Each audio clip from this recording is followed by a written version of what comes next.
medyo na ano na si ano, etong si Lopez, no? Medyo ano na gulong-gulo na ang isip At nabanggit nga din ho dito niya mga boss, on the record po 'yon ng Kongreso na pati daw tayo ay bumobomba ng water cannon sa China. Ang nakita lang ho natin mga kababayan, 2 barko po ng China, napakalalaki po at nasa gitna yung barko ng Pilipinas habang sabay pong binobomba ng water cannon. Ano po? Eto mukhang rektahang sinabihan si ano at muntik na mapakontempt po, no? Kahit sino naman manggigigil diyan. No, kasi ang ginagawa pong naratibo ng China, tayo yung nagpupursige para galitin sila. Tayo yung nagpupursige para lumaban sila.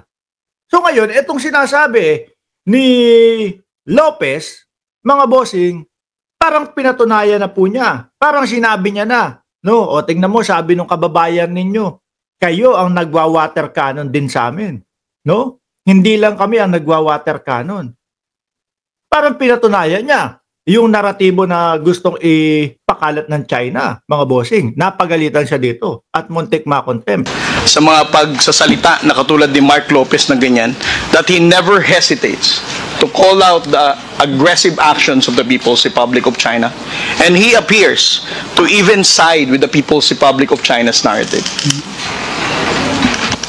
Ako, kunyari, nung tinitira ng water cannons yung mga mangingisda natin, masakit sa akin yun. Pag binabangga yung mga Coast Guard vessels natin ng mga dambuhalang Chinese vessels, masakit sa akin.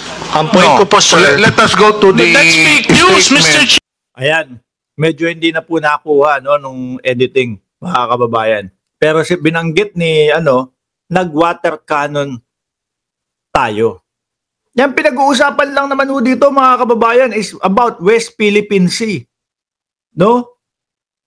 So sino yung sinasabi niyang nag-water cannon tayo? Yan China. Ay, ang Pilipinas. Papunta doon sa barko ng China. Chairman! That what you said. Mr. Chairman, that's fake news. Yes, that is why just a point of clarification. You mentioned earlier that ang Pilipinas nag-water cannon din sa China. Wala pong ganon mga bossing, no? At kayo mga DDS, oo, alam namin iba yung inyong paniniwala, no? Iba yung inyong paniniwala, pero wag nyo naman tulungan yung China na maging makatotohanan yung naratibo nila na tayo ang umuudyok at bumubuyo sa kanila para gawin yung mga ganong bagay. Walang katotohanan na nag-water cannon ang Pilipinas sa China. No? May I know where did you get that information? Was it in the news? Mr. Chair, wala Lulusot.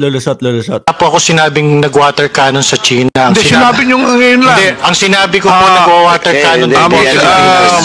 Mr. Mark Lopez, pwede natin i-review yung tape. We are on the record. Kasasabi mo lang yun. At saka, did I hear it right? That he said na nag-water cannon din tayo sa China? Nag-water cannon lang. Nag-water cannon po tayo. Pero ano ba pinag-uusapan dyan? Dalawa lang, di ba? Water cannon ng China at yung sinasabi niyang water cannon. Di ba? Wala ka na ibang iisipin doon. Kung di, nag-water cannon ang Pilipinas. Ayan, na-explain po ni Paduano, mga bossing, ni Congressman Paduano. Pero, Mr. Chairman, pero Mr. Lopez, Opo. Lagot ka dyan kay Paduano. Mr. Chair. Yes, sir. makinig ka po, please. Kasi po, the issue as of now is the West Philippine Sea. The problem with China. Now, nung minention D.S. Suarez about the water cannons, nagsalita ka na tayo din nag-water cannon. Saan yun? Water cannon. Siguro, yun ho yung mga natutunan nila nung pag-attend nila doon sa China. Ano? Kasi di ba meron silang inatenando, halos kulang 2 linggo sila Trixie Angeles, kasama siya. Baka yun ho yung napanood o yun yung natutunan nila doon. Na nag-water cannon din ang Pilipinas. Kaya nabanggit nitong si Lopez. Karon saan? Kasi yung pinag-usapan natin dito is the West Philippine Sea. Now, tama ka. Hindi mo sinabi na nag-water cannon ang Pilipinas sa China. But ang pinag-usapan natin dito is all about the West Philippine Sea. Now, ano yung sinasabi mong water cannon?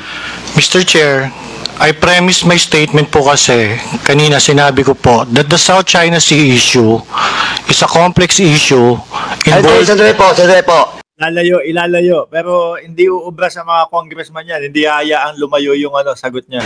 Please answer my question. What do you mean that the Philippines is using water cannon? Kasi po yung water cannon is a facility. Opo. Huwag ka magpalusot. I warn you. You're under oath. Kaya mo yan. Mahirap nang ilusot yun, ha? Nag-water cannon din tayo. Mahirap nang palusutin yun. Talagang mapapasori ka na lang po dito, mga kababayan.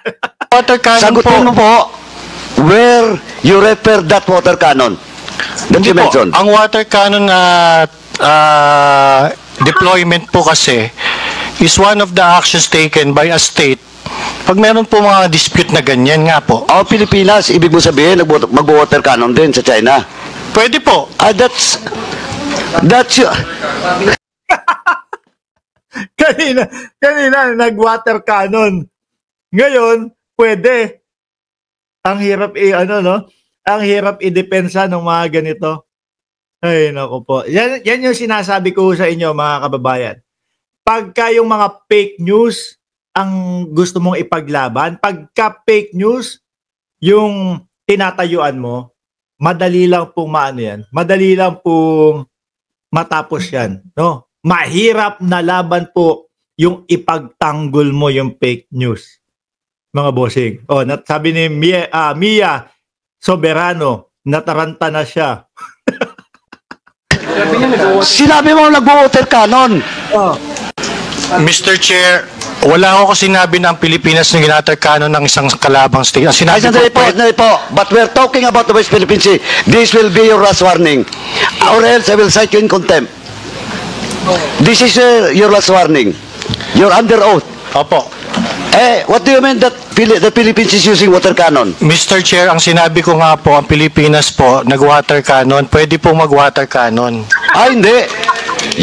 Walang... Mr. Chair, ang sinabi ko po, ang Pilipinas nag-water cannon. Pwede pong mag-water cannon. Doon sa una niyang sinabi, ibig sabihin, nangyari na. No? Tapos, dinuktukan niya na posible na mangyari pa lang. Ang hirap. Ay, Diyos ko po. Yan ba yung natututunan nyo? Doon sa pagpunta o pagpapapunta doon sa sa China? Diyos ko po. Ang galing, Nung umpisa, nag-water cannon. No? Nag-water cannon. Nangyari na. Tapos dinuktungan na pwedeng mag-water cannon. Ay, nako. Hirap, no? Kaya pa yan, kaya pa. Subukan pa natin, ha? Pwede. Sinabi mong mag-water cannon. Mr. Chair, sige po. Mr. Chairman, with this, Mr. Chairman. Mag-apologize po ako. Bumabaha ng sorry. Mga kababayan, gusto nyo, ito pa. Ito pa, MJ. Yung MJ Cambao. Ay, naku po, Lord. Ito, MJ Cambao. Tanggalin na natin. Nasaan ba yung nasa si Lopez. Tanggalin na natin yan. Ay, naku po.